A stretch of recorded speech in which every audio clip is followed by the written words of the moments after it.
Justice Yashwant Verma प्रकरण के बाद जिस तरह से जुडिशरी को लेकर तरह तरह की बातें कही जाती थी और जिस तरह से आज सुप्रीम कोर्ट ने आर्टिकल 200 के अंतर्गत गवर्नर की फंक्शनिंग पर जो जजमेंट दिया है वो कहीं ना कहीं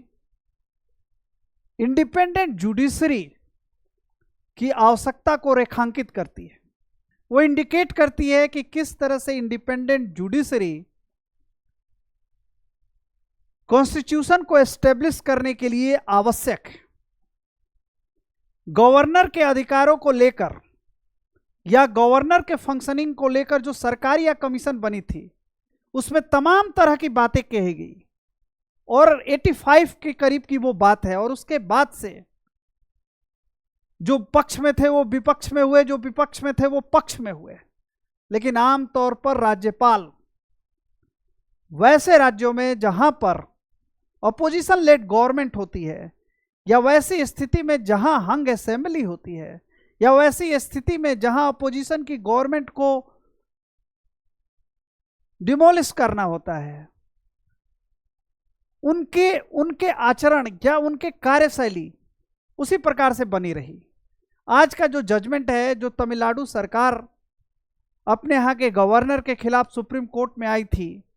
कि उन्होंने 10 उन विधेयकों को स्वीकृति नहीं दी जिसे तमिलनाडु असेंबली ने दोबारा हूबहू 2 नवंबर 2023 में पास किया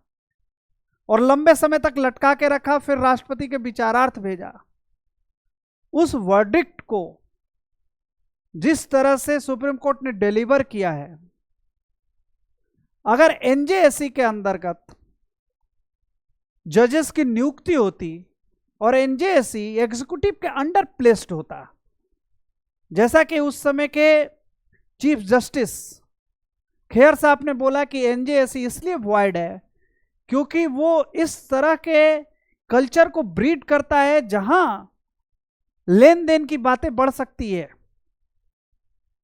और एनजेएससी में इंडिपेंडेंट फ्रेम के माइंड के फ्यूचर जज कैसे आएंगे जब उनका अपॉइंटमेंट ही एग्जीक्यूटिव के नीचे से होगा। तो आज का वर्डिक्ट कहीं ना कहीं इस चीज को प्लेस करता है कि किसी भी डेमोक्रेटिक इलेक्टोरल डेमोक्रेसी में इंडिपेंडेंट जुडिशरी का होना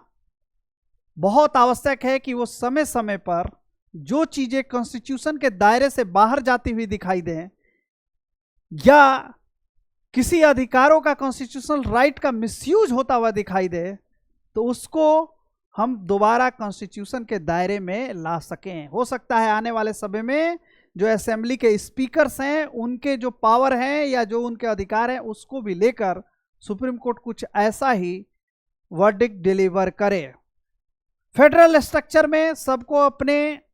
अधिकार में रहकर काम करने की आवश्यकता है और इस तरह से ही फेडरल स्ट्रक्चर में स्टेट और सेंट्रल रिलेशनशिप भी अच्छे बने रह सकते हैं। आज के वर्डिक्ट के लिए निश्चित तौर पर सुप्रीम कोर्ट को धन्यवाद देना चाहिए।